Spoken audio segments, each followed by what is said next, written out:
see the pair that... I noticed you and Torgal had gone off somewhere. Take him for a walk, did you? You could say that.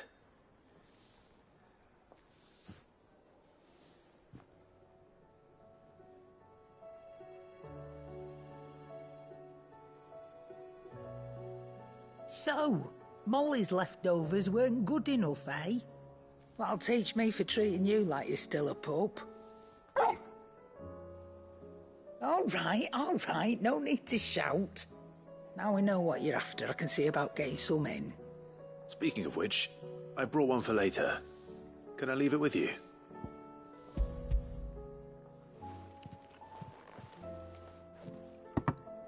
You can, aye. I'm nice like that. In return, you can thank Tomes for me. The bloody know-it-all. I was just on my way to see him.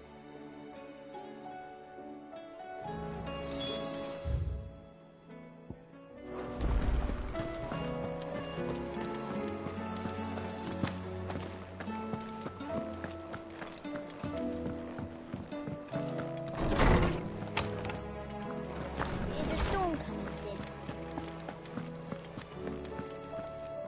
Ah, Clive. Were you able to locate your quarry? We were indeed, Lawsman. You pointed us in exactly the right direction. And Torgal's been a very happy hound ever since. Very good, very good. Lady Karen sends her thanks, by the way, for your part in solving the mystery. Ah. But that reminds me. After your last visit, I found myself pondering Torgal's talents. Do you recall our conversation concerning Lady Jill's role in Torgal's transformation? About how she somehow woke the power within him. Precisely that. A reasonable conclusion, I thought. But one which raised certain questions in my mind. You see, the Fenrir of legend served Shiva and Shiva alone. And while the powers attributed to him are certainly impressive, the records imply they are somewhat different in nature to those you described Torgal as having used. What are you suggesting? That Torgal may be the beneficiary of more than one icon's power. Consider that in addition to Lady Jill, he has served as a loyal companion to you, your brother, and even the late Sid. In short, the icons hitherto near at hand, or should I say at paw, have been diverse and plenty, and that number has only grown as the realm's dominance have fallen to your sword. One can but speculate as to how all of this has affected Torgal. He has seemed more fierce of late. And if I am not mistaken, he will grow fiercer still. We are fortunate indeed to be able to count him amongst our allies and not our adversaries. Oh, he's more than an ally. He's a friend.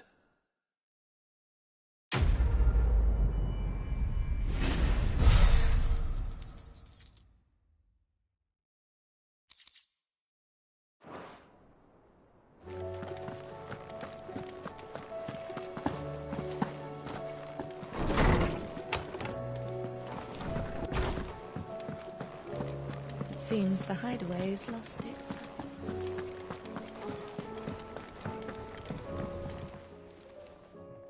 Sorry for the wait, but hopefully you'll agree it was worth it.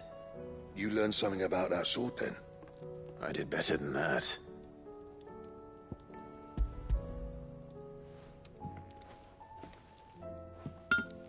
A whetstone? Yes. But not one you'll find anywhere in Valisthea.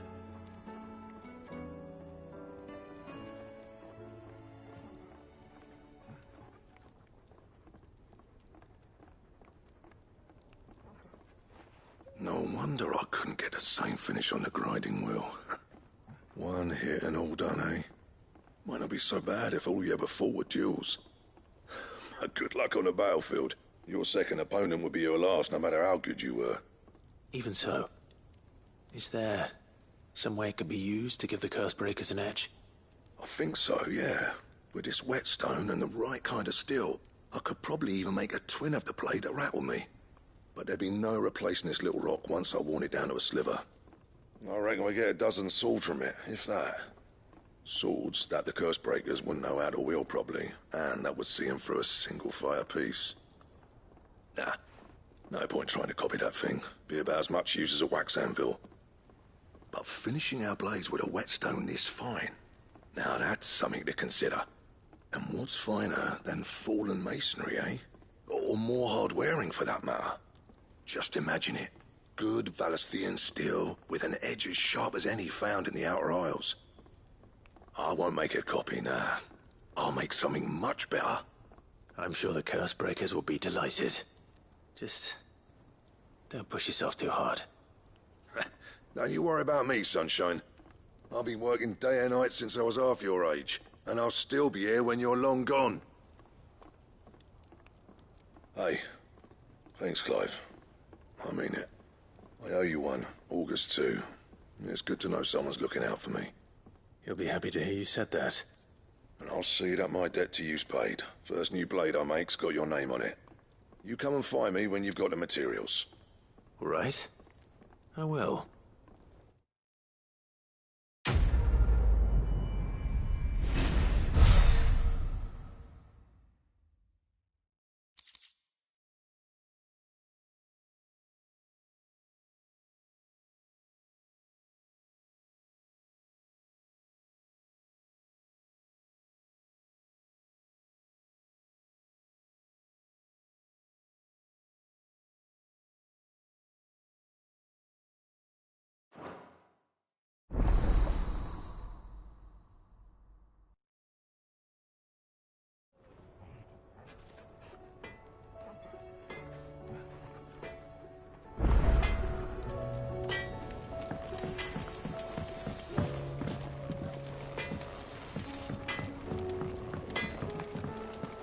Did you see the pair that got...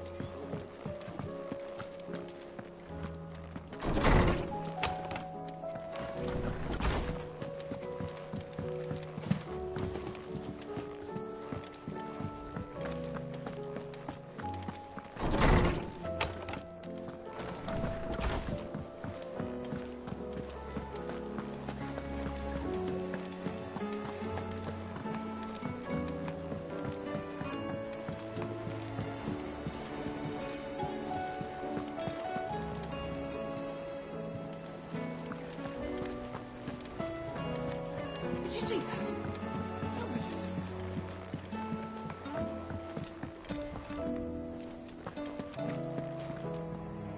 Otto, how fares the realm? The realm? Oh, she's just fine. As long as you look past the fat storms out mother crystals and her skies are a roiling cesspit. And Gav? He's with your uncle in the Free Cities, helping Mid with her project. Sent an owl their way the moment the winds turned foul. Still waiting on a reply, though. Do you have any good news? Well, that depends on your definition of good. All right, fine. What do you suggest we do? Oh, no, I'm just a messenger. I leave the scheming to those more suited to the task. Could be that Lady Vivian and Old Tomes have their own thoughts on the current state of things. Could be that they don't. It certainly can't hurt to ask. I suppose not.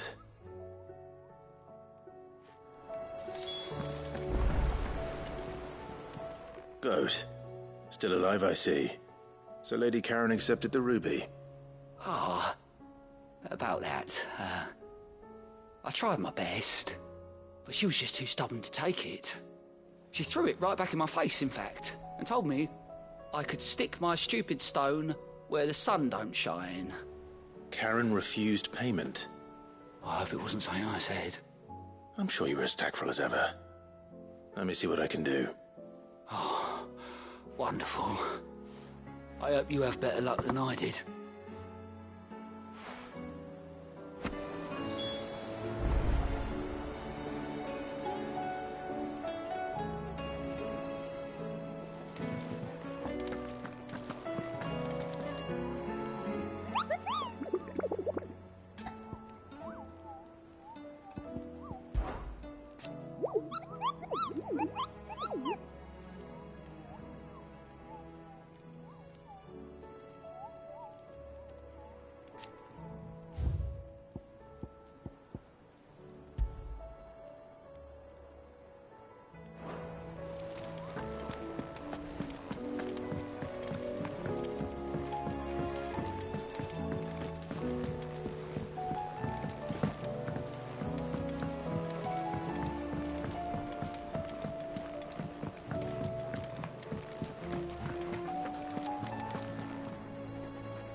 Lady Karen, Goad tells me you weren't happy with our offer.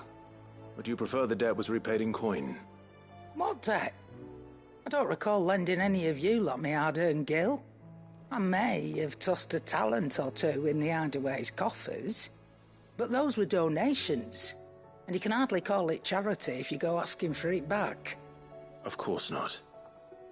But one good turn deserves another, and our circumstances have changed. Surely you wouldn't shun the gratitude of a pauper who happened to have become a prince. Oh, so you're a prince now, are you? Fine. But I'm selling it and taking what I'm owed, then you're getting the rest whether you like it or not.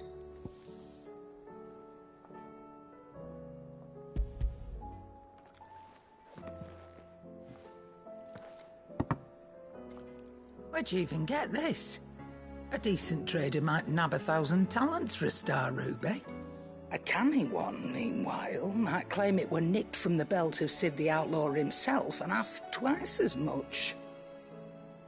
Might be I already have a buyer in mind. Might be you even know her. A fine continental maid whose beauty's only eclipsed by a guile in commerce. You wouldn't mind, would you? Not at all. Just be sure to tell her that it's always a pleasure doing business.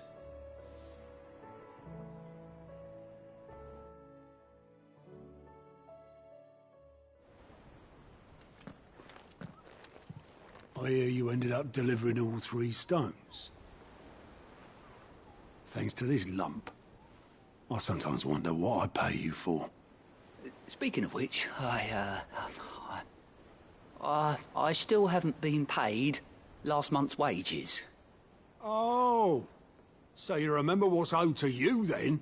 Get your ass behind that disc of yours and don't get up before those ledgers are square. Right away.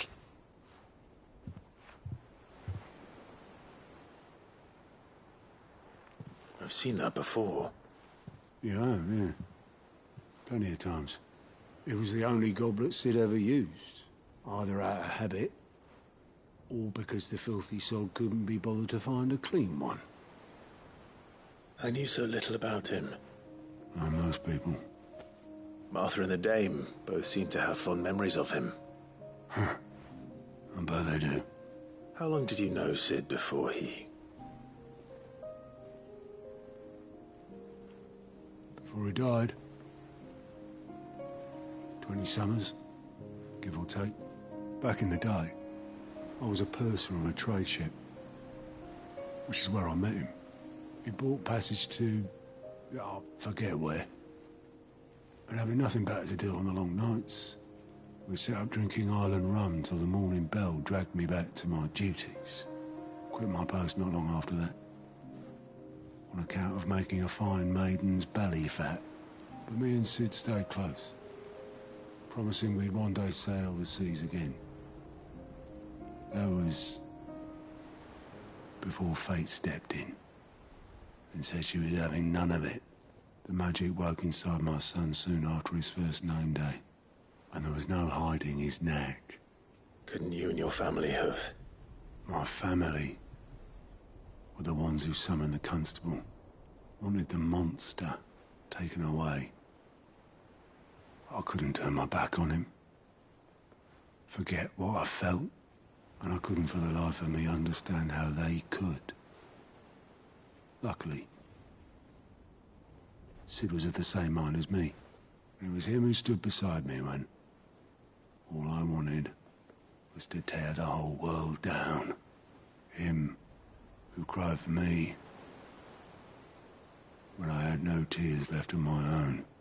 Him who swore he'd do everything he could to stop it from happening again. And he was true to his word, too. Left the Royal Army once and for all. His ranks, his ribbons, gone. Just like that. Threw away everything he had. All to right a wrong that no one else had the courage to face. I knew then I'd follow that man to the ends of the earth.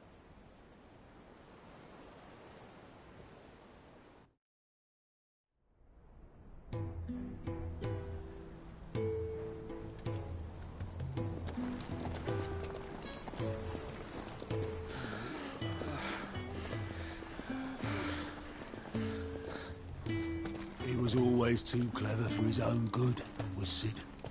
Saw the world for what it really was, while the rest of us were content to go along with the lie we were shown. And it can't have been easy, bearing that burden alone.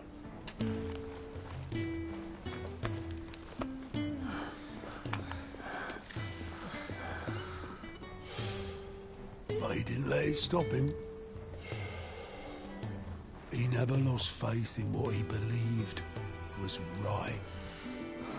And that gave us faith in him. Faith he'd steer us true. So I swore to myself that I'd always be right behind him, ready to catch the stubborn sod, if ever he should fall.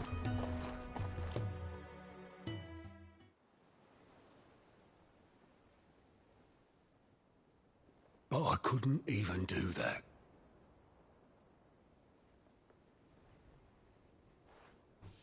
Ignore me. Just the ramblings of a tired old man. Leave that lot. I'll tidy it up in a bit.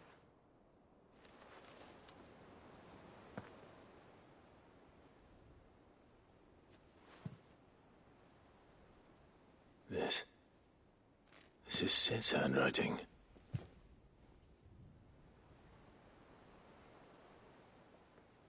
Dear Otto. I may be drunk, but I wanted you to know this place would be fucked without you.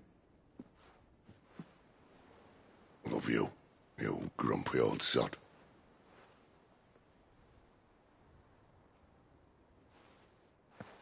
This note. What about it? Sid was right. Without you, we'd all be lost.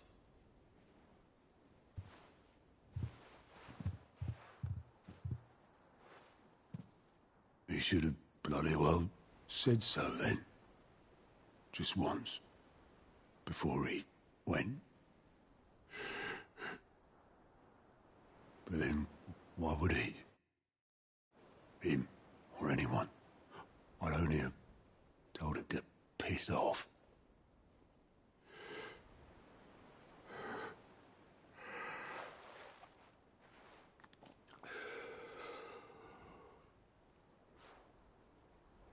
You're wrong, though. Both of you. It was never just me keeping the hideaway afloat. It was all of us. I just shoved people in the right direction, and I barely seem to be able to do that anymore.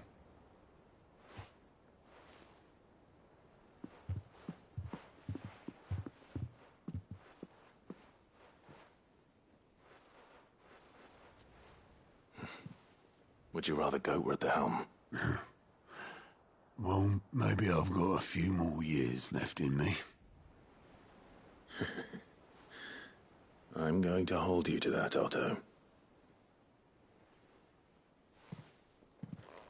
Before you go,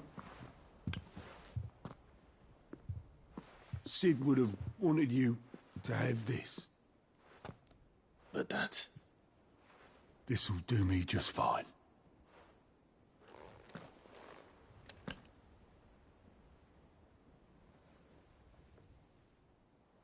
Thanks for the ray of sunshine. I'll see if I can't pay you back. Already have.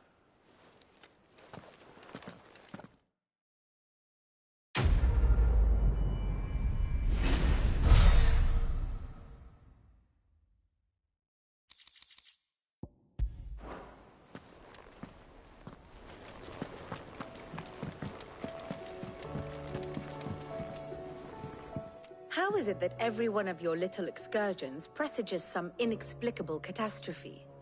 Not that you are to blame for the Dominion's fate. No one could have predicted the actions of the Crown Prince. I'm sorry I couldn't save your home. My countrymen are stronger than you think. A few toppled clock towers won't break their spirits. They'll be back on their feet in no time. I hope so. Look at us. Bluer than a pair of bog crabs. Tempting though it may be, sulking will not help us find a solution to this mess. You believe there's one to be found? I don't know. But I am certain we're more likely to find it if we first examine the facts.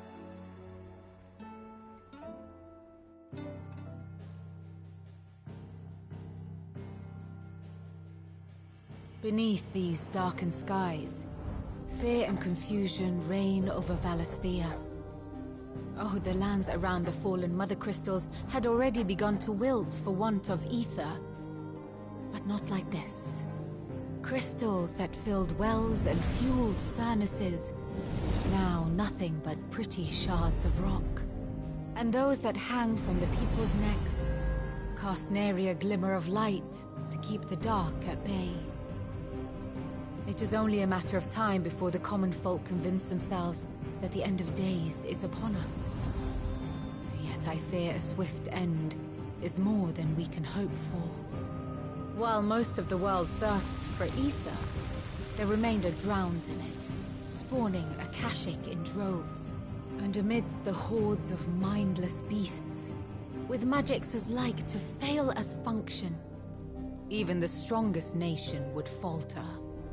Rosaria and the Iron Kingdom teeter on the brink of collapse, while the tragedy in Twinside has all but paralyzed the Holy Empire.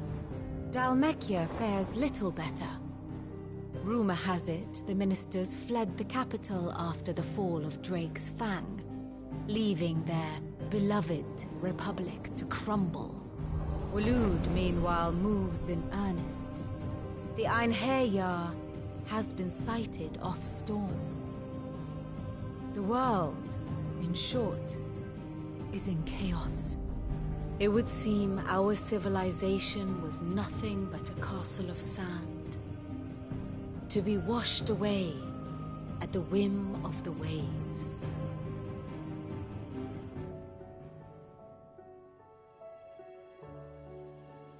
A castle of sand. Not my best flourish, but it seemed fitting. The reports I've received are considerably more blunt in their appraisal. Without the protection of their nations, it will fall to the people to defend themselves against those who would take what is theirs. Which is only ever going to end one way. Defending a farmhouse against a band of chocobo thieves is one thing, but pitchforks and palisades will do little to stall an army's advance. Should the King of Waloed deign to invade, there would be none to stop him. None but us.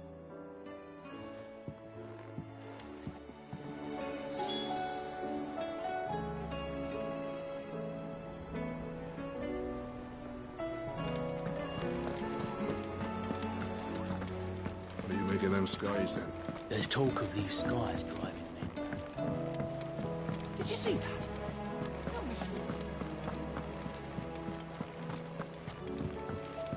Will we ever see the sun again?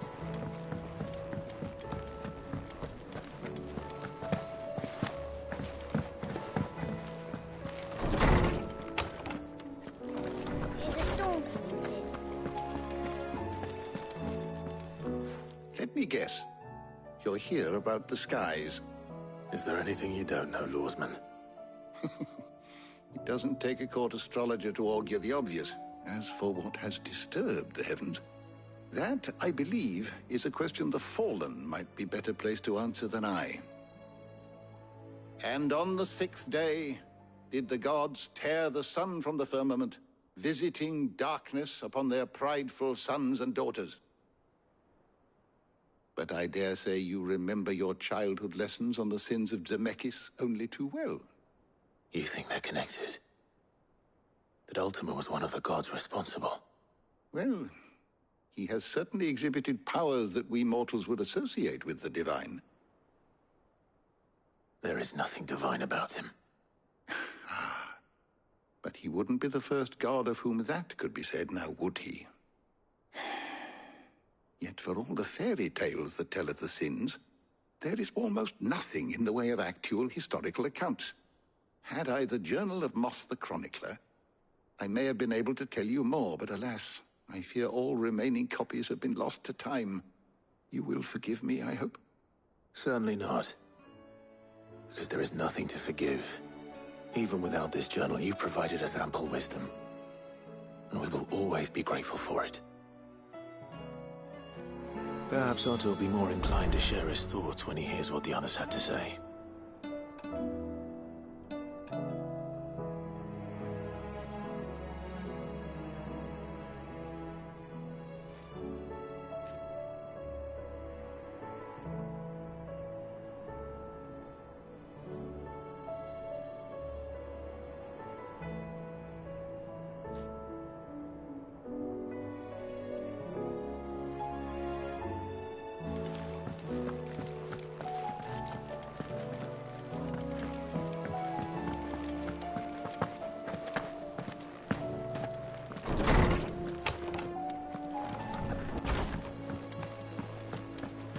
Seems the hideaway has lost its appetite.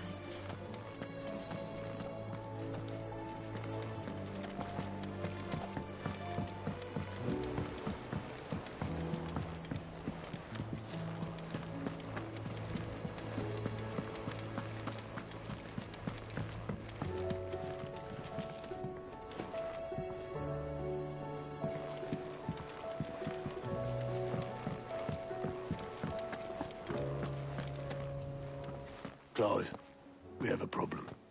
Only one. That would be a first. It would. Actually, there are three. We had as many owls arrive while you were at the shelves. Martha's got a cashier at her gates, and talk of monsters roaming the hills outside of Northreach has put the wind up Isabel and her lot. And don't forget Dalimil. Lubor says the village was raided by bandits. When it rains... It fucking pours. The curse breakers are spread thin, taking stock of the damage in the Dominion. And even if I could get word to all of them, I doubt they'd get here in time to make any real difference. Which means... there's only two people who can. Jill and I.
have here. Greetings, Your Majesty.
Your reign is over. Now to... This looks like the stuff. Let's see if there's any more.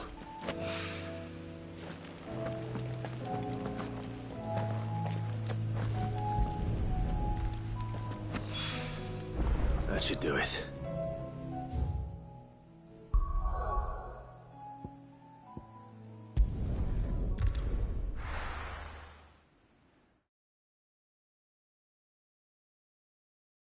First we find Isabel. Where the blokes? Any saw ghosts from the far side of the wall. I saw it with my own eyes. The whole of Oz.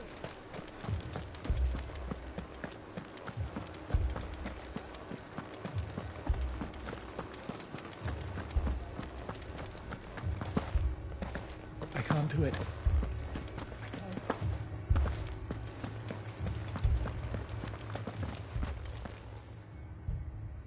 My lord. Milady. We received the dame's message. There have been sightings of strange creatures, I understand. With the blue eyes. Yes. Like a Kashik, but different. They've taken so many. I've lost count. A Kashik, but different. Ultimus thralls. And what of your mistress? Is she here? Oh, no.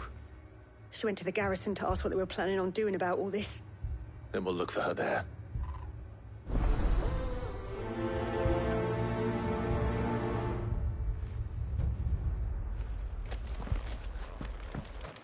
More arrived from the capital this morning.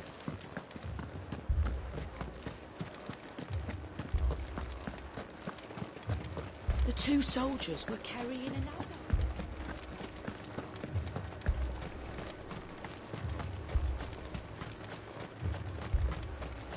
Madame, please! Half the garrison's been slaughtered by those things. We lost the captain this very morning. We've tried requesting reinforcements, but there's been no word from the capital or the Dominion in days! What more would you have us do? I would have you do your duty. Those at the Vale look to me for protection. And protect them I shall. Because they are my charges, and that is my duty. In case you have forgotten, the people of this town are your charges. But more than that, they are your people. Your sisters, your brothers, your lovers. So you have a choice. Lay down your sword and watch as they are slaughtered, or take it up and do what is right. She speaks the truth, you know. This here, it's all we have. It's all that's left.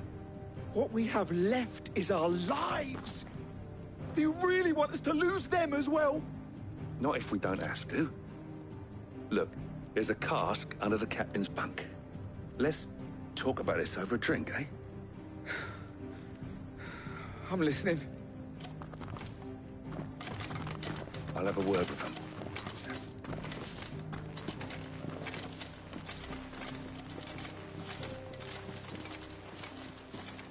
Ah, Clive. I didn't expect help to arrive so quickly, and sought to take matters into my own hands. It was a noble effort, but I thought you might still need some support. I'd like you to consider my needs. What we need to consider is where the creatures came from. The way the survivors speak of them, one would think they appeared out of thin air. And perhaps they did. It's hard to know what to believe these days. We'll talk to the survivors.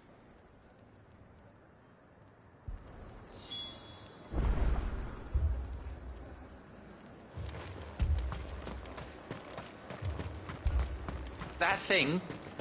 it... Did you see the creatures that attacked you? Creatures? Yeah, they came out of nowhere. They went for Joseph first, then me, and then they were just gone. Do you remember where you were? On the road from Oriflamme. We just passed more when...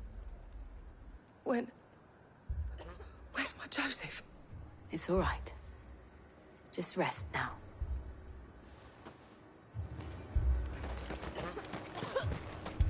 It's all right. Mimi, Pa.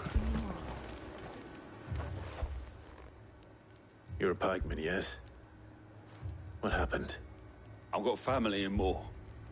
I heard the flood was spreading, so I went to see if they were all right. And a pack of them glowing things found me in the meadow. I ran for my life. I never did get to the village. Leave that to us. At least we have an idea of where the thralls might be now. We should head for more. I'm sorry, darling. I truly am.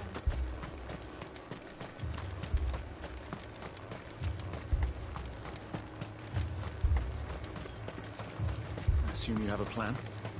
Need to find out.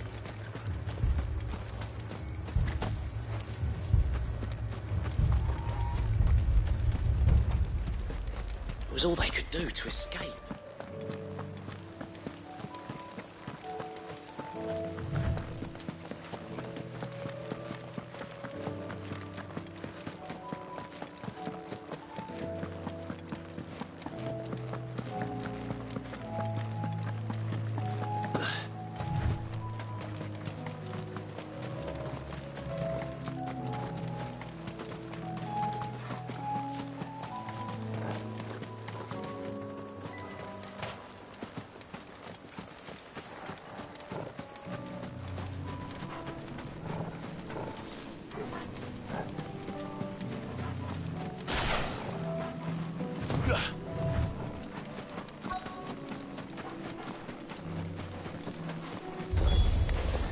Clyde, look!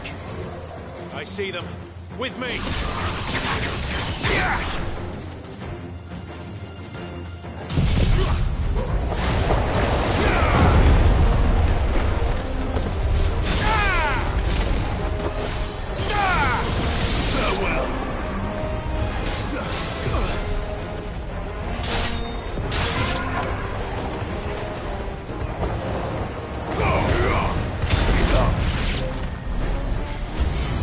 Should I prime? Save your strength.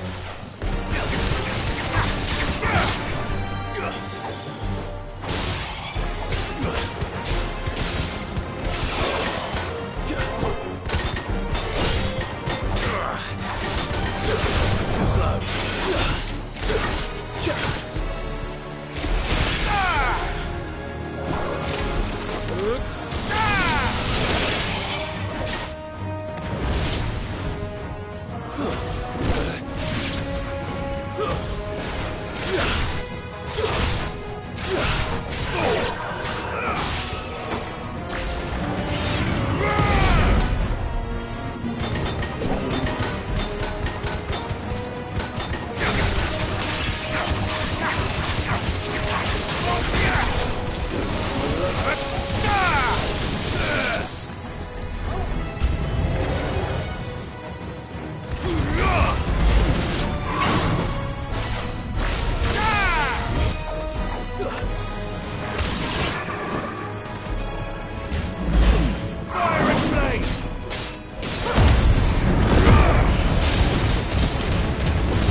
Do you think there are more?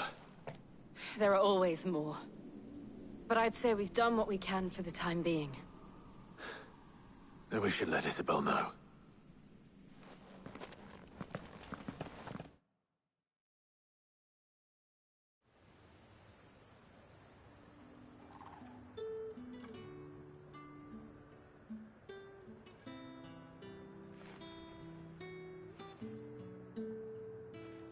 You have the town's thanks. Don't thank us yet.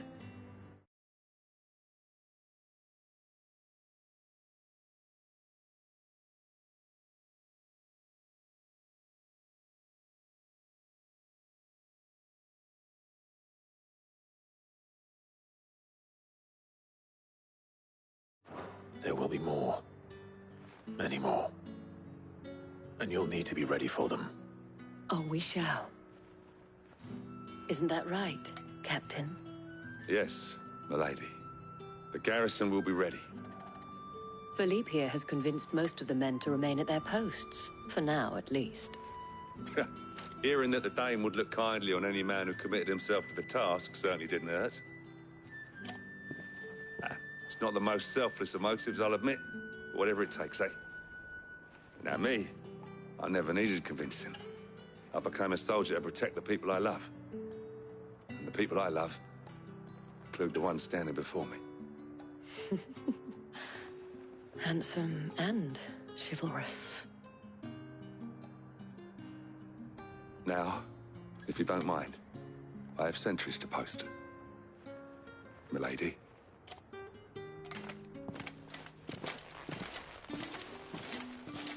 Lest you wonder, I'm not foolish enough to believe that this has solved all of my problems.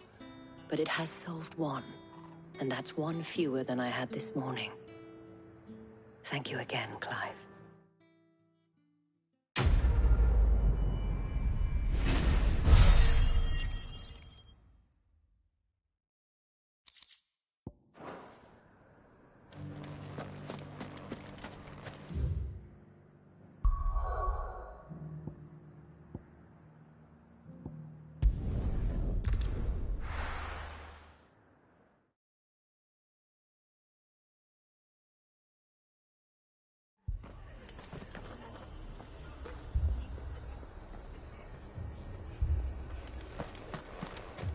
This man's gonna die if we don't get him to a healer.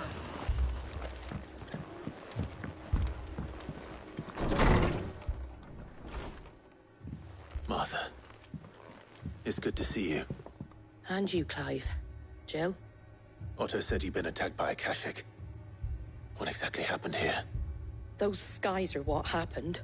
Not long after they fell dark, we had our first visit. There were hundreds of them. Tried to storm the hill. Only a handful made it up here, but that was more than enough. The rest are still down there now. And while we have a few willing fighters holding them back, they're sorely outnumbered. What do you think, Clive? That we join the fight? I thought you'd never offer. Now, where I need you is the Fallen Gate. That's where the fighting is fiercest. Let the men know you've come to help. Something tells me they'll be pleased to see you. We're on our way.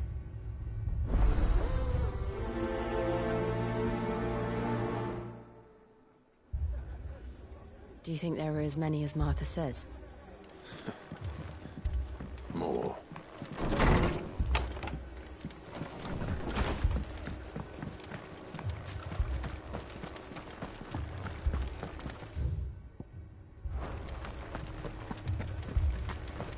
You don't think they've abandoned us, do you?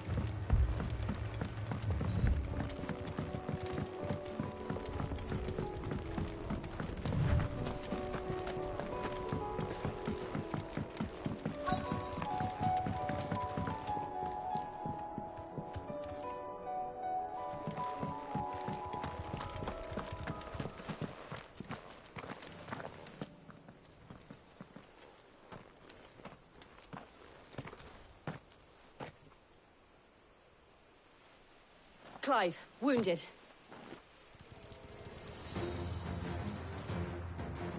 We deal with the Akashic first.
These men don't have the look of hired swords.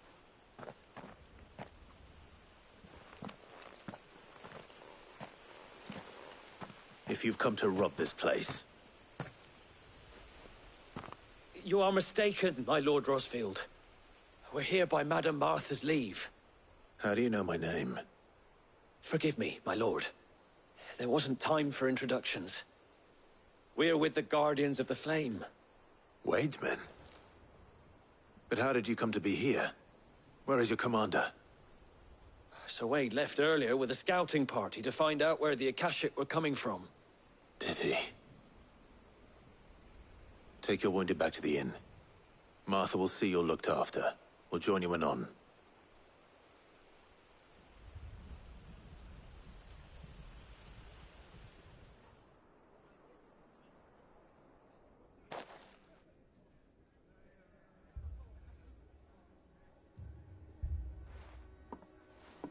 And to think you took them for thieves. A fine reward for holding off the horde, that is. When did Wade and his men arrive? Not long after Rosalith fell. The Guardians asked me to shelter some of them that had lost their homes. They were making ready to leave just as the skies turned, and we agreed it was best we stuck together. Martha! Trouble! The scouting party's almost at the lift, but they got a pack of Akashic snapping at their heels! And they got wounded with them! They're not gonna make it! Damn it all. We'll worry about them, Martha. You look after everyone here. If any can still fight, send them to the lift. I will. You two be safe now. They were too fast.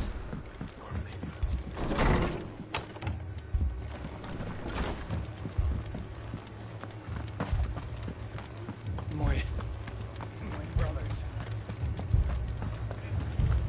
Mad dogs.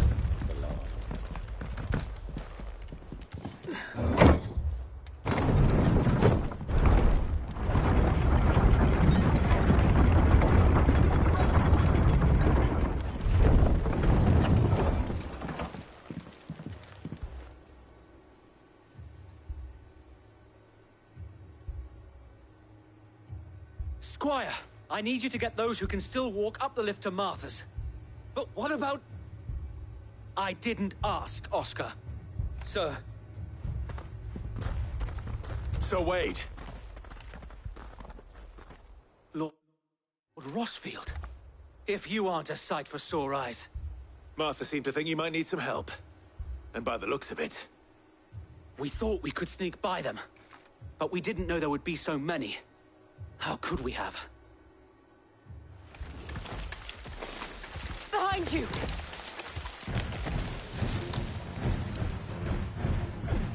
Damn it! We need to get the injured to safety. Do you think we can hold them off? We can certainly try. Are you with us, Sir Wade? Always. Then let's do our duty.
It's over.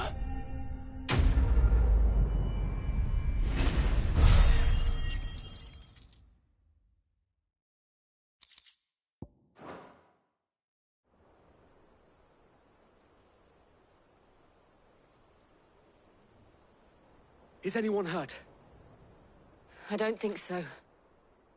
And yet again, you've pulled me from the flames. It's just a pity I keep walking into them. You've never been one to shy away from danger, Sir Wade. Like any shield worthy of the name. I see you're all in one piece. Martha!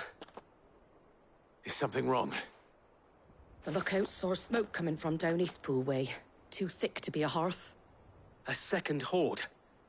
Feel like finishing the job. Always. Jill and I will make for Eastpool. You'll need to move the injured without us.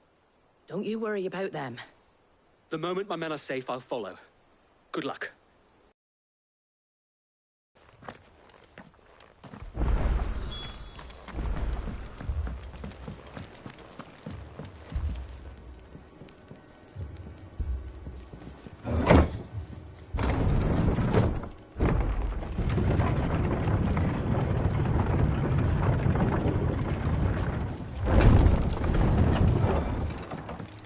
Mad dogs. My brothers.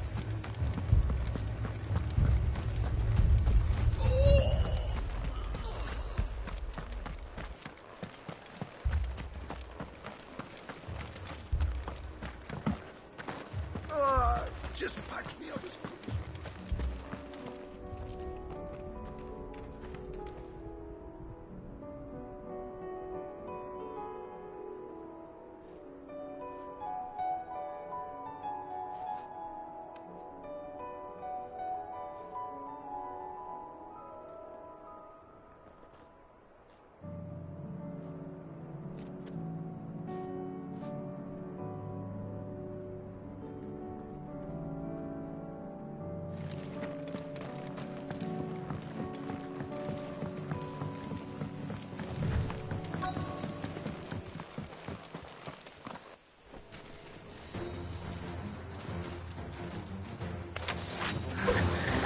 They're headed for the rest. We have to slow them down. Martha and the others won't be ready.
Something's coming. Apologies, my lord. Did I miss anything? Only the first round, Sir Wade. Shall we?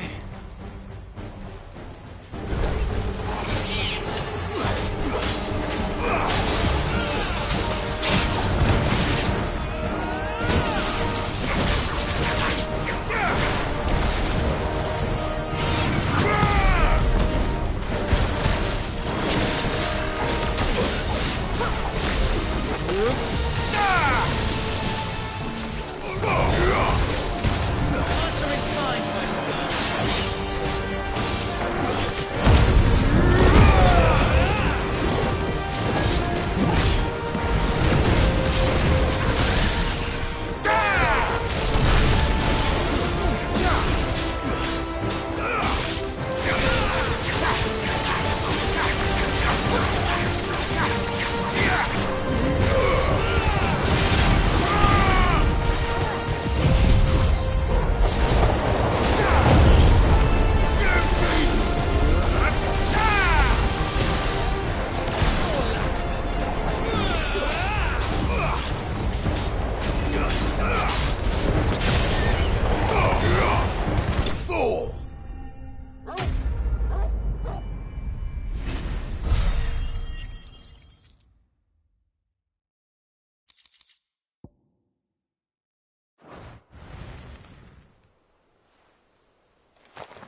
Do you see any more? No. I think that was the last of them. But it won't be long before the next lot arrive. Then we make for Martha's while we can.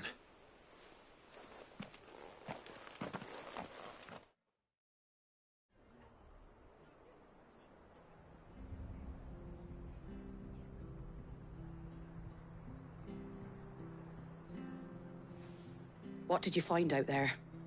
The same as Sir Wade. Scores of Akashic. Well, wherever they came from, they're gone now.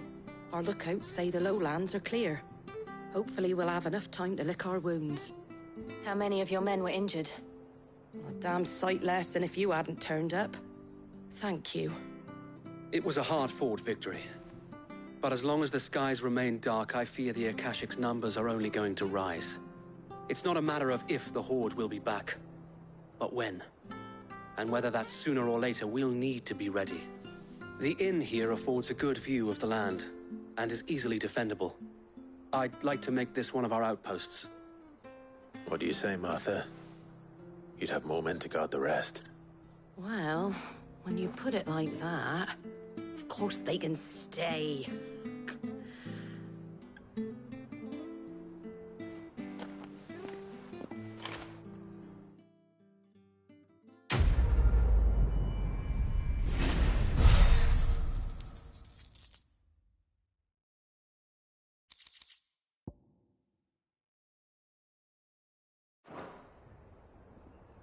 My lord, there's someone I'd like you to meet.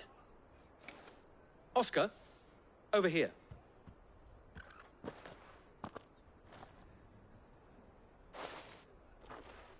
It is an honor to make your acquaintance, Lord Rossfield.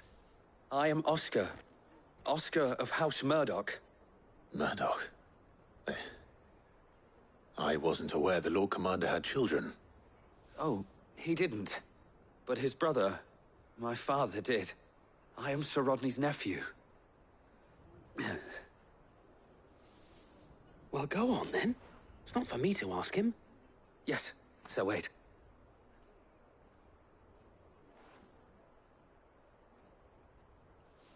If it please you, my Lord Marquis, might you take me as your squire? I would learn the duties of a shield from the finest. I'm sorry to disappoint you, Oscar, but I am a shield no longer. Nor was I ever the finest. And spending time in the company of an outlaw hardly seems a fitting education for one aspiring to take his oaths. My Aunt Hannah once told me that a man is not defined by his title, but what he does in its name. You have accomplished much since taking on the mantle of Cid, winning no little honor in so doing. And I would sooner serve under an honorable outlaw than an unworthy shield. Not that Sir Wade and the other Guardians are... I mean to say that, they're... It's all right. We know what you mean. There is only so much the boy can learn from me, my lord. But a squire... Would that really be so bad? You were a squire once. And I'm certain Sir Rodney would approve.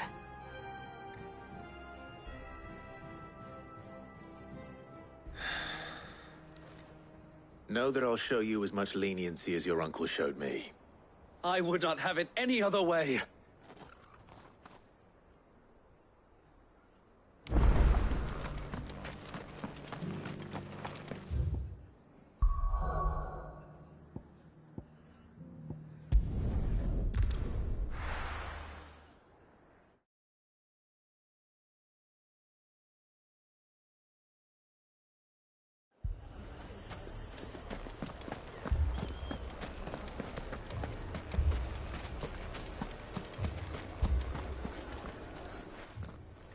Cid. Your new companion appears much more formidable than your uncle. Should I be worried? You haven't been introduced. Jill, Clive has told me much about you. All lies, I'm sure. Your Stolas said that Dalamil has a bandit problem. Indeed. Although, you're a little late. They left with our food and guild days ago. Any idea where they went? The desert's a big place. Your guess is as good as mine. But the fact is, I have more immediate concerns. What did you say to me? What did you say? Ah, as if by magic.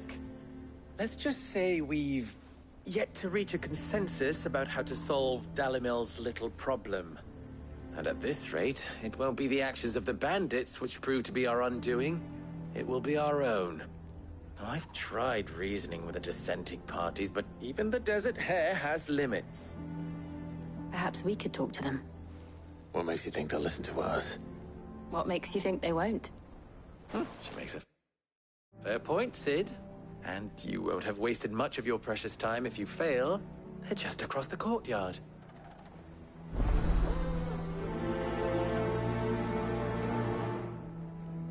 Suppose we just follow the shouting.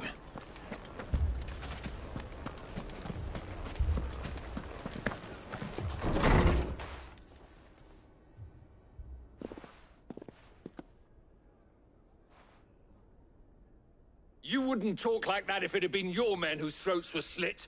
Blood for blood, it's the only way. We hire mercenaries and have them mount the bandits' heads on our walls as a lesson to the rest. And what happens when those mercenaries are slaughtered like your men? Are you going to hire more? We're better off using that coin to buy food and supplies. If we hire mercenaries, the only thing we're buying is the bandits' ire. And you cannot fill empty bellies with that. Do you hear me? But what happens when they come back? Maybe it'll be your throat that's slit. That's enough. Both of you. Any more of this and I'll throw you out myself. Come back when you're ready to talk like adults.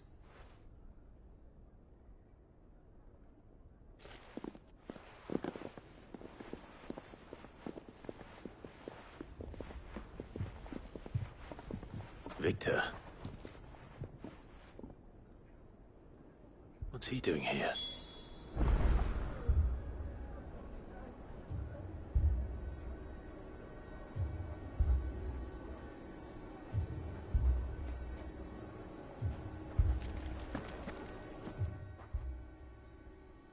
Sid.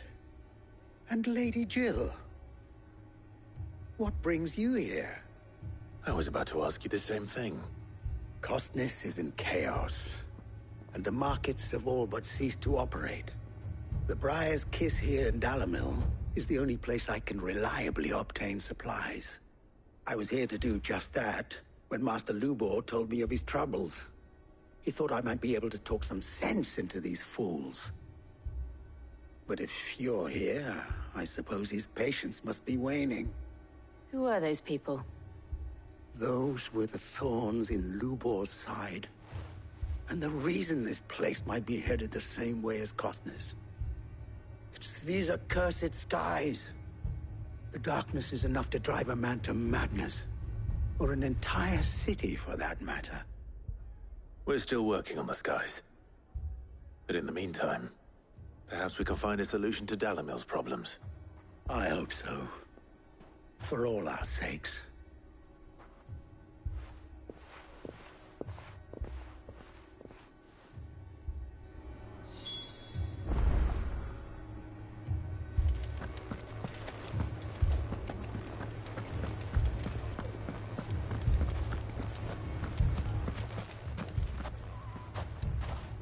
So, you see my predicament? What I saw was a room full of people who were angry and afraid. And with good reason by the sound of it. But if left to smolder, that anger and fear could set the entire town alight. My thoughts exactly. What to do? Both sides wish to protect their homes and livelihoods, if only they could agree on how. But as long as they are divided, we are vulnerable. And if there's one thing bandits like, it's an easy target. What would Sid the Outlaw suggest? Well, if it were my namesake, he'd let them choose for themselves, and be on hand to pick up the pieces when it all went wrong. That sounds like a recipe for disaster. A recipe for disaster is precisely what it is. But perhaps that realization would be enough to make them question the ingredients. While it's plain neither Conrad nor Natalie will countenance the other's proposal, it may still be possible to make them doubt their own. Before presenting them with a third option. And that would be? To pool our resources and save the city ourselves. Why fight each other? When all that fear and anger can be directed at the bandits. It appears we have a plan of action. Victor, pay Conrad a visit. See if you can't convince him of his folly. I'll speak with Natalie. As you wish. Your faces are not well known in this town. That may prove useful. Don't worry, Victor and I will do most of the talking. You need only play along. Play along? What he means to say is yes.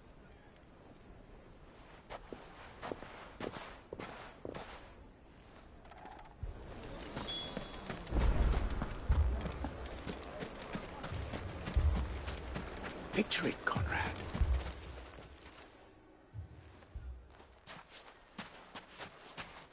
Ah, here she is. The Lady of the Spear herself.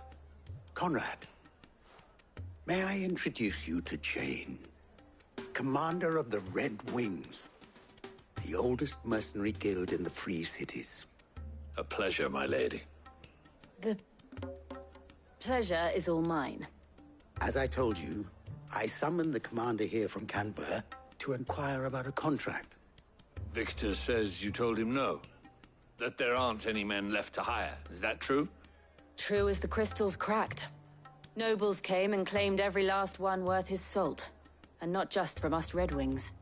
You know of the 7 high houses. There must be 2 swords assigned each one. Granted, we have a few boys left. If it's boys you're looking for. Well, Conrad, are you saying that Dalamil's finest cannot defend this town better than a gaggle of unblooded striplings? That a band of beardless youths could better avenge the deaths of your brave men than you yourselves? Absolutely not. We'll show those bastards who they're dealing with.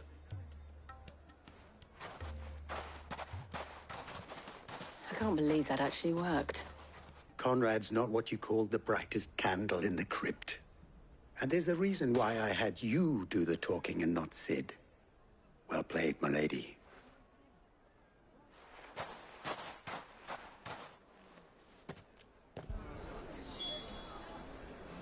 Then let us band together and show these brutes that Dalamil is not to be trifled with.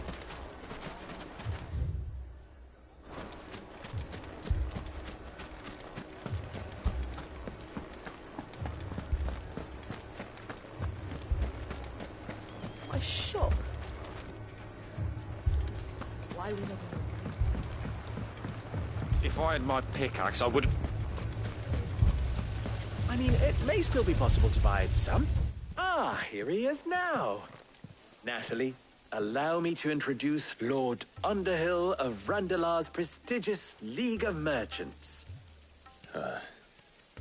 Lord Underhill. At your service. Underhill? I was just telling the good lady of our conversation, my lord, and how you were lamenting the state of the capital's stores. Lubor says that not only are the granaries almost empty, but that war and the Blight mean this season's harvest won't be enough to fill them for winter. Indeed, certainly that is the case. The nobles in the capital are buying up the city's stocks of barley and wine, driving the prices higher than most commoners can afford. It is only a matter of time before the peasants revolt. It is worse than I thought. If what Lord Underhill says is true, I fear we have little hope of supplementing our stores, meager though they regrettably are.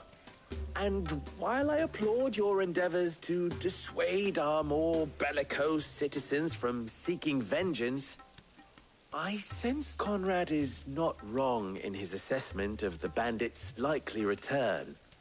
Which means that now, more than ever, we will need to secure what little we still have. Food, weapons, herbs, everything. If our humble town is to endure not only this hardship, but those that are certain to follow, we must stand united. All right. If it will help to protect my home, I'll do it. But you needn't have gone through this charade.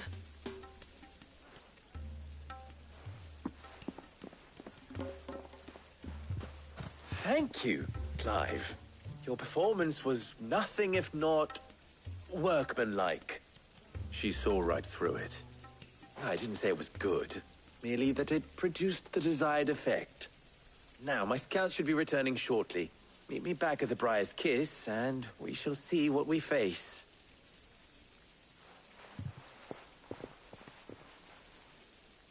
I'm not convinced our roles in this ruse were entirely necessary. I have no choice but to do I don't know. Conrad seemed quite taken with you. Mummy, I'm scared. Oh, I'm ruined. Good news, Sid. Both Conrad and Natalie have somewhat gracefully accepted their new roles. With time, they may even learn to. Time no longer appears to be the luxury it was before lunch. I take it your scouts found the bandits. Technically, it would be the bandits who found my scouts. It appears they march for Dalimil as we speak. All of them. You're not serious. They don't just want food, they want the whole damn town.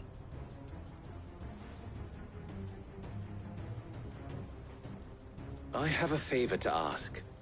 I'm told the bandits march in two groups, one from the south and one from the desert, in a move doubtless intended to stretch our already gossamer-thin defenses. Very well. Jill and I will meet those from the desert. But what of the rest? The rest, my friend, the city shall fight. Together. The stakes, I concede, are high. But if this does not unite Dalimil, nothing will. That is a lot of faith to put into those who had their hands around each other's throats but a moment ago. Then it will be for us to see that their hands are kept occupied. And I do mean us. I thought you might say that. We'll hold them off for as long as we can. And we will do the same.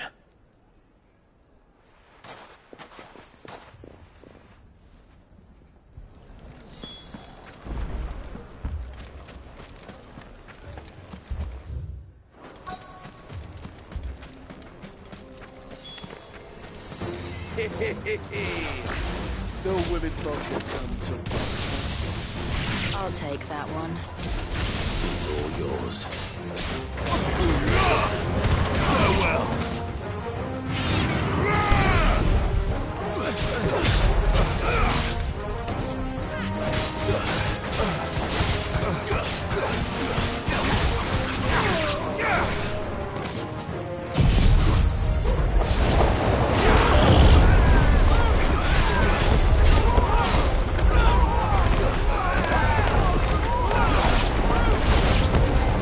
They mean to overwhelm us.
The townspeople.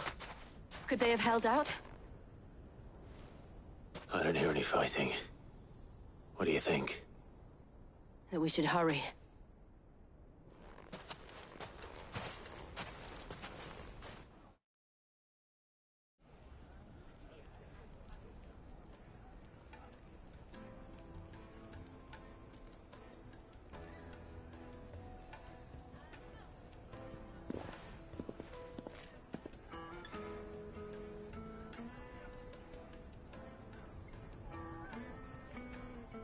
Natalie, I owe you an apology. You did well out there. The inn would have been lost had you not held the line. Without you, there would have been no line to hold. You saved us, Conrad. You saved Dalimil. We all saved Dalimil.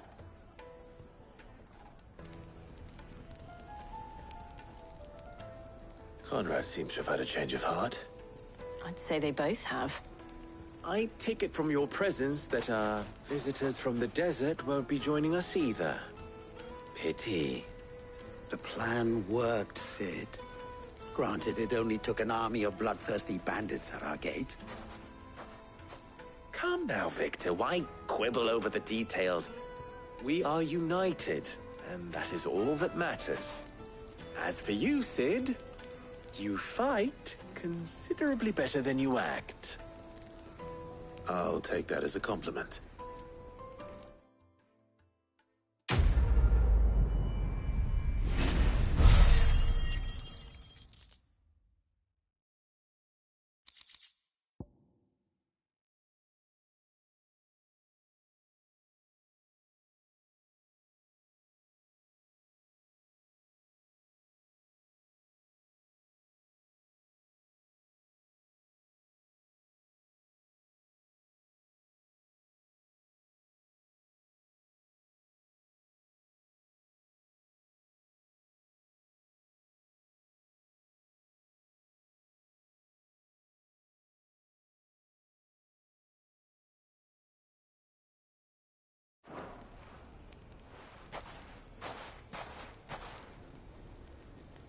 Our friends seem to have things under control.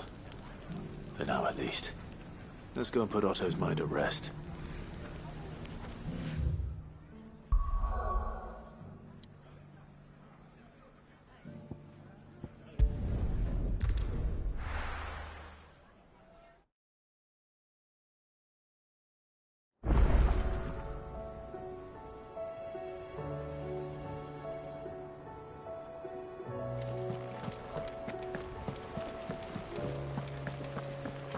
Did you see that? Tell me you saw that.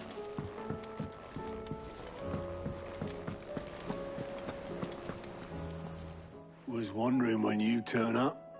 Had owls from all our friends thanking you for your timely intervention. How is it you always manage to arrive at just the right moment? Luck, I suppose. Any word on the rest of the realm? Let's see. Storm's still crying out for mother crystals. The nations are still in chaos. And the skies are still the colour of a kick in the kidneys 2 days on. So... Right. Clive, we knew this was going to happen. Well, not the bleeding skies part, but you take my point. Now's not the time to second-guess yourself. Now's the time to visit the infirmary. Talia says your brother's awake. Thank you, Otto.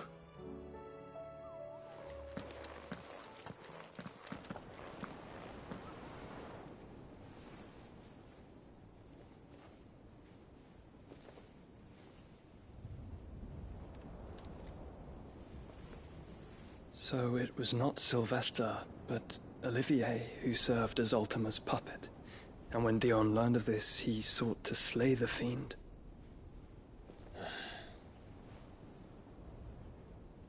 Only for his father to take the spear that would have freed him. Enough to drive a man to madness. Small wonder he hasn't stirred.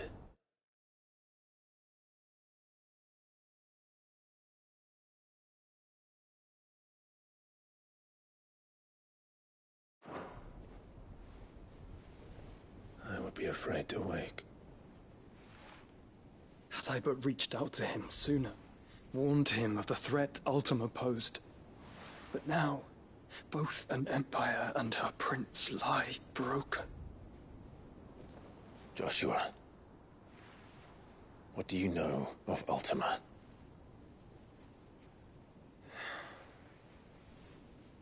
Very little, I'm afraid. Despite my best efforts. 18 years ago, as I lay buried beneath the rubble of Phoenix Gate, 'twas not death who came for me, but another. And it was while in my rescuer's care I first heard of Ultima. I've been chasing his shadow ever since. Ultima is driven by some deep, dark purpose, and for whatever reason, it would seem you are crucial to his designs. He will stop at nothing to have you, even if that means toppling an empire. But why me? What possible use could I be to such a creature? That is one of many answers that have eluded me. Yet, I am certain of this. It is not mere chance. You were chosen for a reason. All dominants carry within them the might of an icon. Nigh limitless power that is at once acutely limited. I wield fire, and only fire. And I only ice. 8 wardens for 8 elements. But you, Clive. You are different. You're special.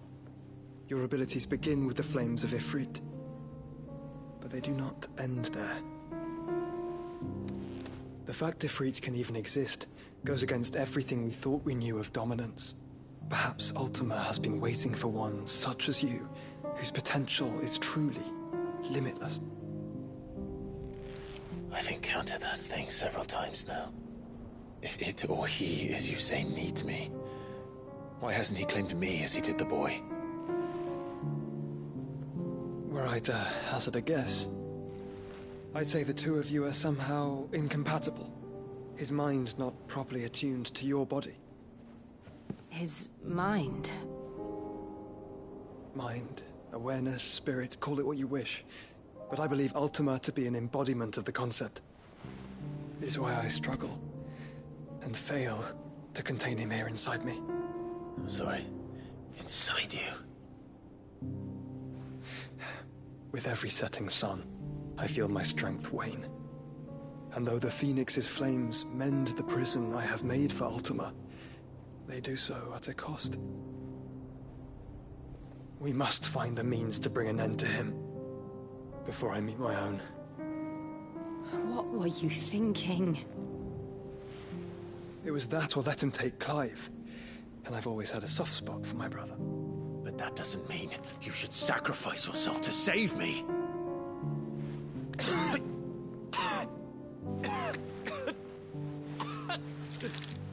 Joshua. Clive, it's Gav. There's an army of Akashic at the gates of Canver.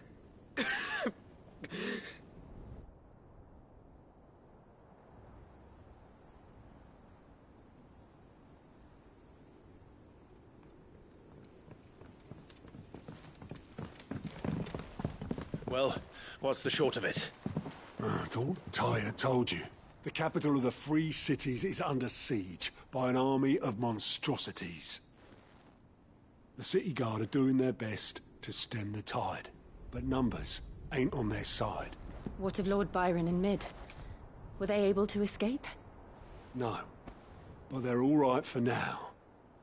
They're hiding with Gav at midship. We have to get them out of there. And we shall. Otto, prepare a Stolas. Tell Gav to stay exactly where he is. Understood. Vivian, what's the swiftest route to the Free Cities?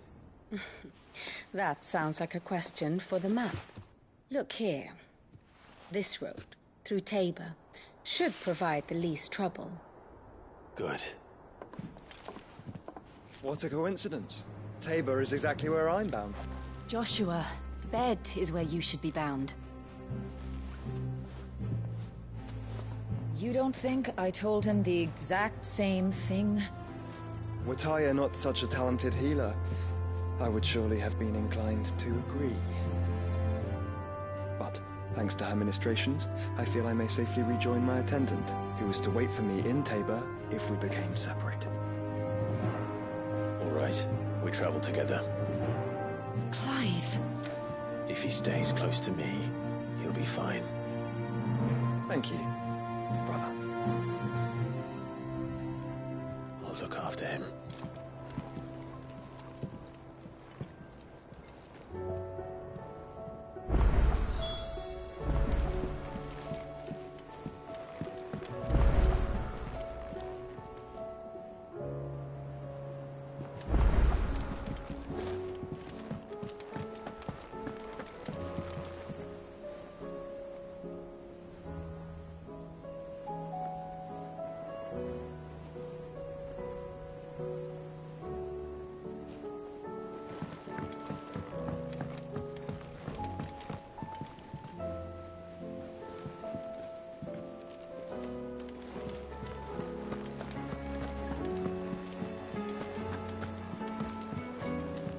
See the sun again?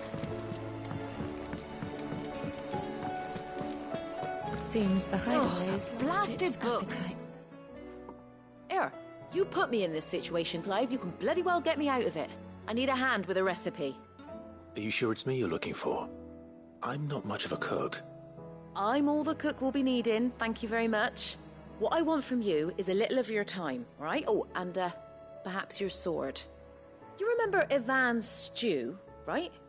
Well, despite the look of the thing, and that awful stench, people wolf it down. So I thought I'd try making one of these supposed masterpieces myself. Had a peek at the book and gave it a go, but, well... It wasn't as straightforward as you'd hoped. Ivan had the same problem. Yeah, but this is my blooming kitchen, and I will not be outdone. So if you don't want to be seen as playing favourites, I suggest you lend me a hand. I've never been one to play favorites, Molly. And I would be only too happy to lend you a hand. So, what's on the menu this time? A fried mortress of skyworm. That's one heck of a name, innit? Recipe seemed easy enough to an old hand like myself. Thought I'd followed it to a T. Only, turns out skyworm livers and drake's mint are not what I thought they were. At least I hope they're not, given the rancid mess they made. Ivan said the recipes in the culinary pilgrimage date back centuries. Who's to say the ingredients even exist anymore? Well, that's a question for a scholar, wouldn't you say? Perhaps you know of one? Kindly old fella who haunts the shelves, maybe? Fine. I'll go and speak to Harpocrates. Perhaps he'll know something. And if he does, I'll see if I can find your ingredients for you. You do that. Lest we forget, you've got a reputation to uphold.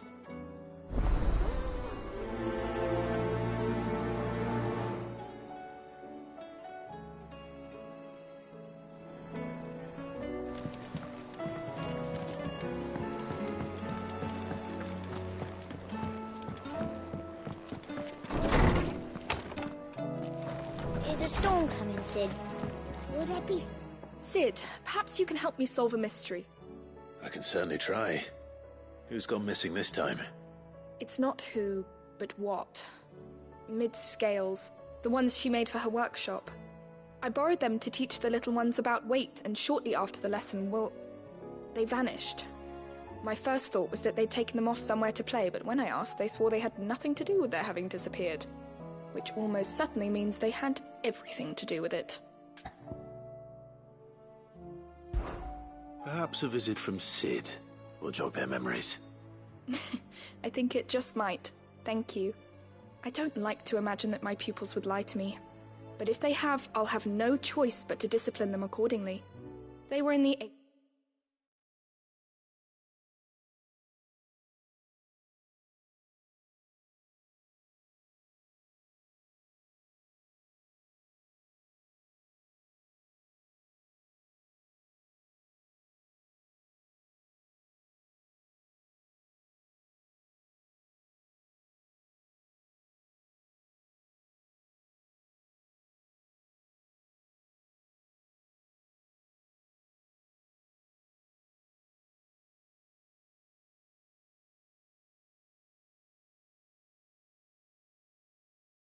atrium when I last saw them, as always.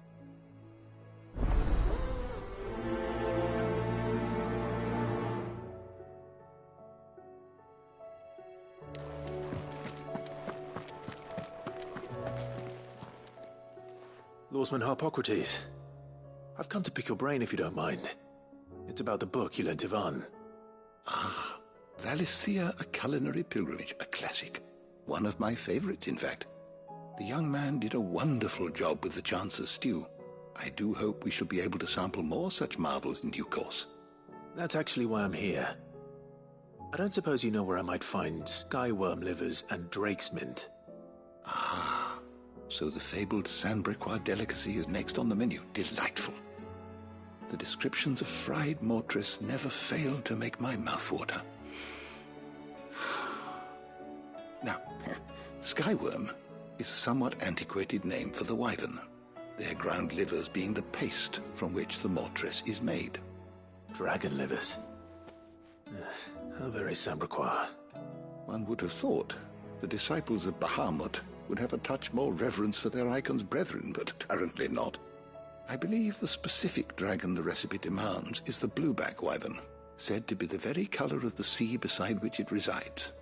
So we know where to look for our liver. But what about the drake's mint? Saint's bonnet in contemporary parlance, a herb which grows along the North Reach coast. I gather that one can locate the cheerful yellow flowers by their heady scent alone, so I'm sure you'll have no trouble finding them. I may add that people once believed game was best served with the flora that sustained it in life, in which regard fried mortress of skyworm is undoubtedly a typical dish of the time. Meaning that if I find one, I find the other. To Northreach, then. Best of luck, Clive. And do save me a bite once the dish is complete.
Seems the hideaway is also. Did you see the pair that got hauled into time?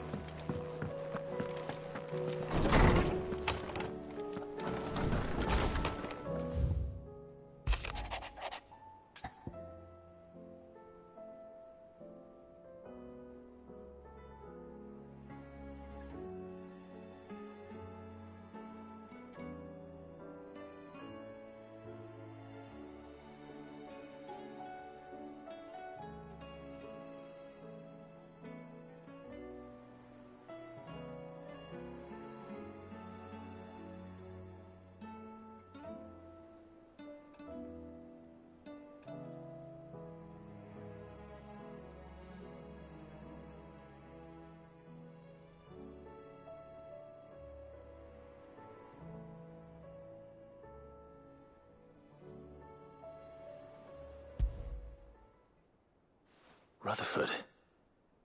Wasn't that the name of my uncle's manservant? Why would he be at Martha's Rest?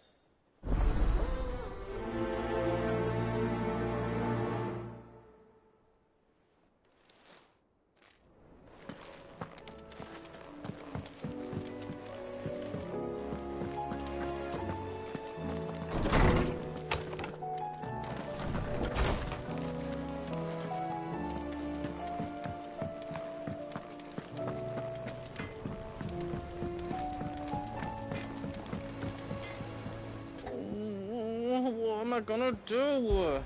Oh.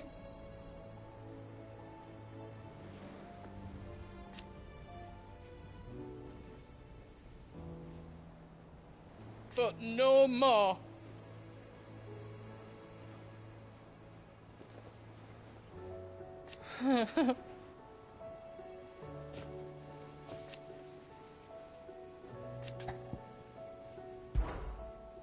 Is everything all right, Goots?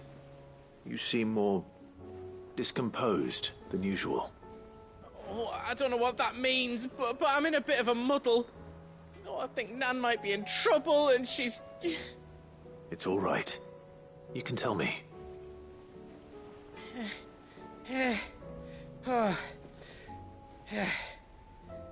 There was a trader came by.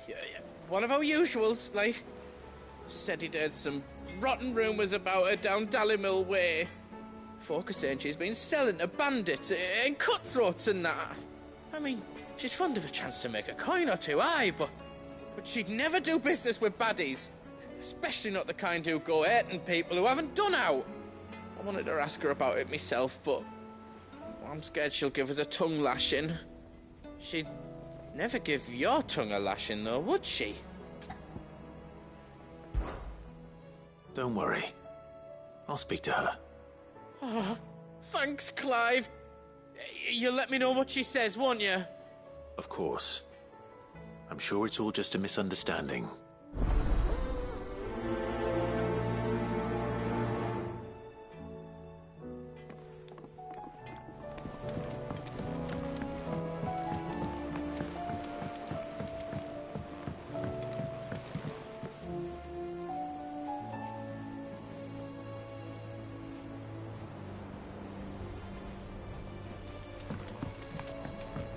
I heard the Emperor was impaled.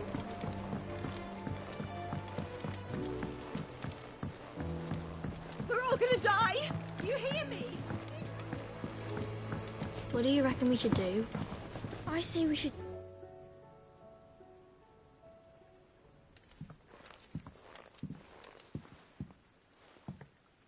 Sid!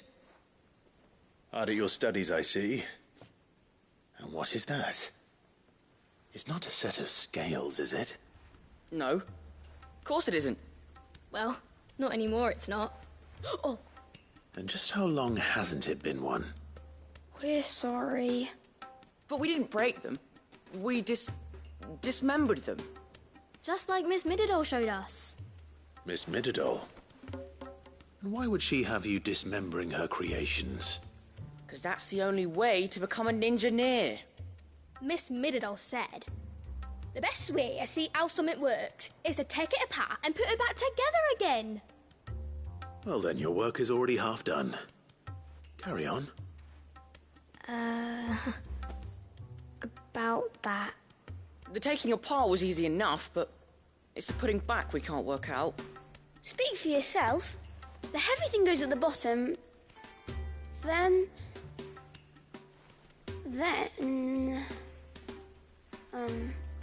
You three need to learn to take responsibility for your actions. So let's have a look at these parts with fresh eyes, shall we?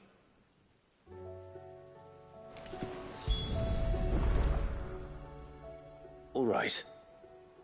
Everything here was once part of Miss Mididol's scales. Every piece has its own role to play, and each is just as important as the others. If even one of them is missing, the scales won't work. So let's think about what those roles might be. You already know one of the pieces. The body. Its role is to support everything else. But what of the others?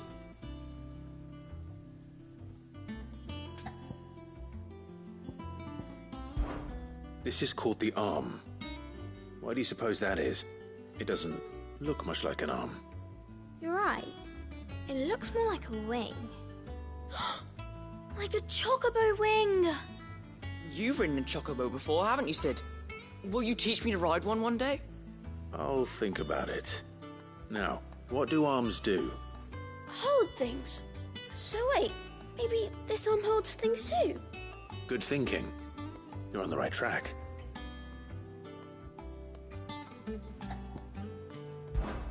These round parts are called the pans. You all know what a pan is, don't you? I do. Molly uses them in the kitchens to fry bangers. But these aren't for frying bangers, you idiot. They're for weighing stuff. But what if I wanted to weigh Goots? I don't think he'd fit on that little thing. Probably not. What are the chains for? Holding the pans up? Well spotted. Which means something must hold the chains up in turn.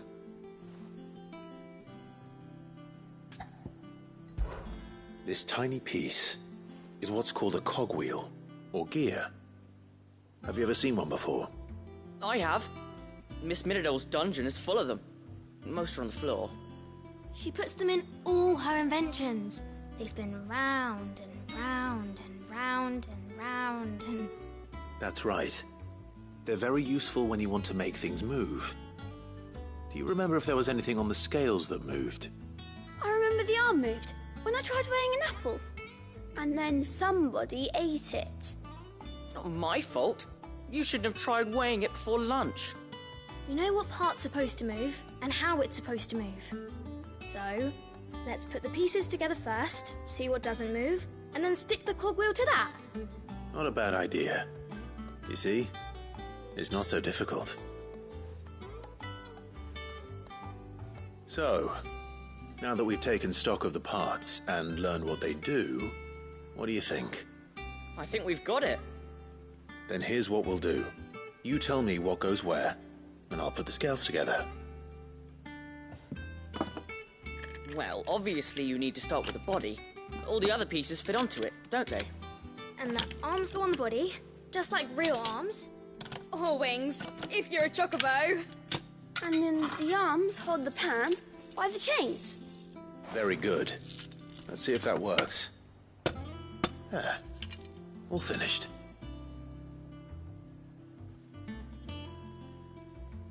Yes! We did it! Well, with Sid's help. Oh, I just put the pieces together. It was you three engineers who showed me how. That's right. We're Miss Minidole's hares. Her hares? Yeah, hares for the future. She's showing us her secrets now, so we can help out the hideaway when we're older. What do you think, Sid? Are we almost ready? With a little more help from Miss Mididole and Miss Shirley, I'd say it won't be long at all. You hear that? It won't be long. Until then, though, do try to be honest with Miss Shirley.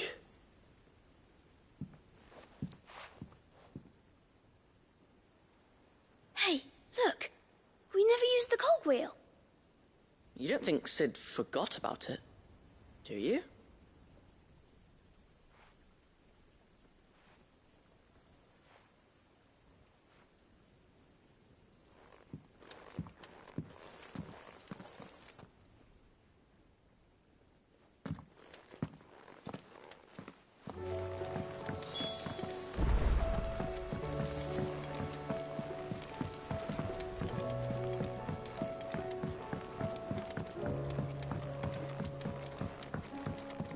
All this fuss over a few dark clouds. All right there, Sid? How's that hunt for the bomb ash going? I have it here.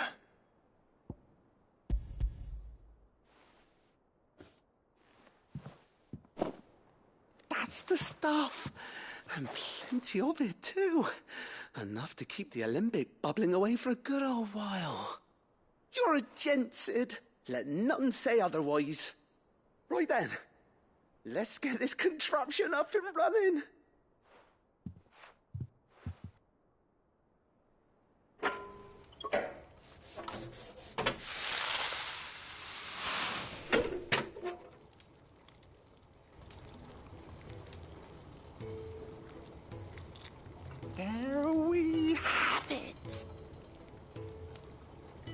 Tell him on the limbic. And it works just like the chief said it would. Very impressive.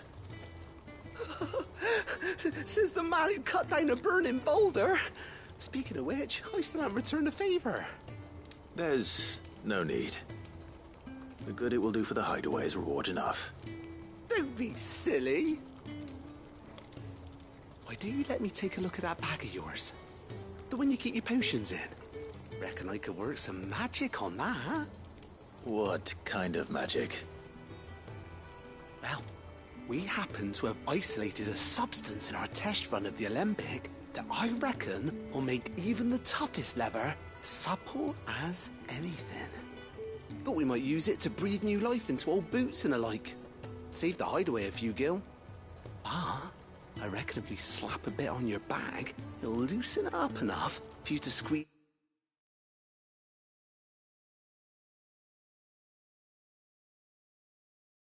in a bottle or two more. Well, it can't hurt to try, I suppose. That's the spirit. Leave it with me. I'll only be a mo.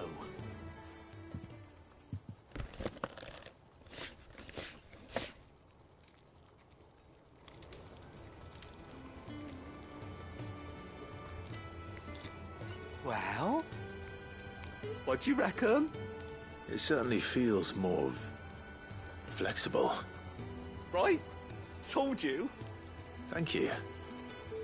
I think. No. Thank you for supporting Mid and the rest of us in our endeavors.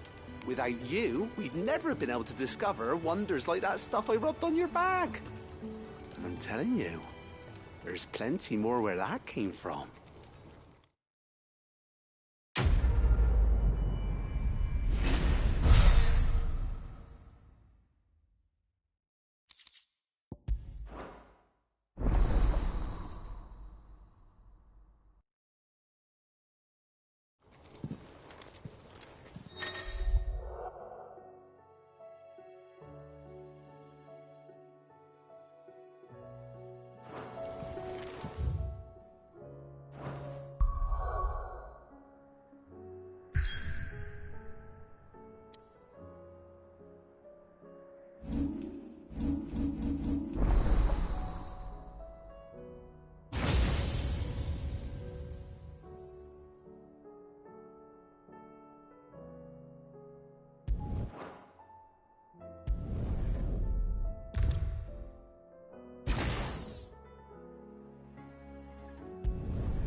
All this fuss over a few dark clouds.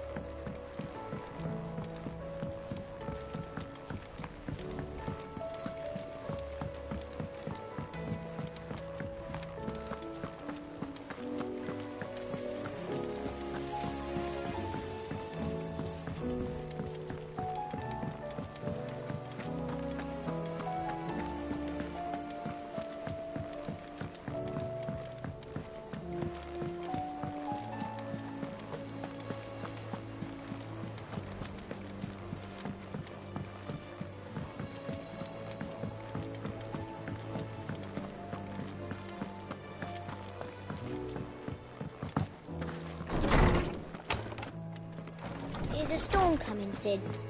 Will there be... Well, did you solve the mystery? It was as you thought. The children had the scales, or the parts of them at least. They dismantled them to see how they worked. Oh, no, Mid will have my head. Thankfully she won't. This might even have been her idea. Although I was the one who ended up teaching the lesson. I'm so sorry, Sid. I know how busy you are. I shall see that the children are properly punished. Please, there's no need. Mid seems to have taken the three of them under her wing. She's even calling them her heirs. She'd have them follow in her footsteps. And her father's. I see. Sid, do you know why Mid has been spending so much time at the hideaway of late? She told me it was because her studies have been interrupted by events in Canva. Is that not true? No, it isn't. The university offered her a commission. In exchange for full tuition, room and board, they asked her to oversee the design of several new war engines. To anyone else it would be an opportunity, but to Mid, who lost both her parents to war, it was a bitter pill. One she was none too keen to swallow. But that should come as no surprise. She's only ever cared about bringing people hope. The very last thing war can be said to do. Which explains her heirs. She's working to give them a better life. And so should I. What's the odd engineering lesson? You've given them far more than that. And I'm sure they're very grateful.